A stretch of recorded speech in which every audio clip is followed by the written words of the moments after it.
Hi guys! For today's video nga ay samahan nyo ako dahil order ako ng pagkain. Anyways, kaya nandito ako sa bayan dahil ang dami kong pinaprint na documents. Mag-isa lang ako guys at hinapon na nga ako kaya naman dito na ako dumiretso sa mga inasal. Kahit nga madaming tao, nabigay naman agad yung order ko kaya ito ako'y pauwi na. Kung napapansin nyo guys, hindi ko nga kasama si Selwyn dahil may pasok. So dumiretso na nga lang ako sa apartment niya at alam kong gutom yun at wala pang pagkain. Nakikita nyo naman guys, nakahiga lang at nagsiselfone kaya ayan sabi ko kumain na tayo. Ito nga guys yung napili kong bilhin kasi nga purga na kami sa Jollibee at McDo at magkakapakpak na nga kami.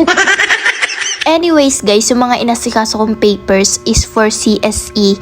Ang dami kong pinaprint actually. Nagdoble-doble na siya dahil mas okay pa yung pasobra kesa yung kulang. Para diba, hindi na nga ako maghahanap just in case na may mawala or malukot, mabasa, ganon. At yan nga guys, importante kasi yan kaya hindi ko na naantay si Selwyn dahil pabalik na nga din ako ng Batangas. Anyways, kakain na nga kami dahil gutom na. Hindi na nga ako kumain sa bayan dahil ayan, nag-take out na nga lang ako. So ayun nga, pag napadaan nga to guys sa feed nyo, pwede naman i-heart nyo and comment kayo and share na din. Thank you guys for watching and don't forget to like and follow and share. Mwah!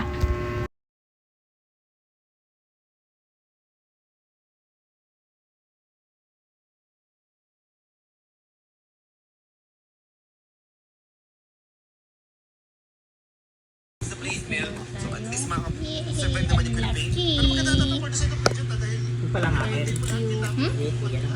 Barbecue sa'yo ba? Sabi mo barbecue sa'yo. at ano kung pupunta sila doon. Kailangan nila itili. Mukhang hanggang naman napapunta. Pero walang Sonic Wave sige ngayon naman, yan. tayo na tayo. Walang BEBMRC.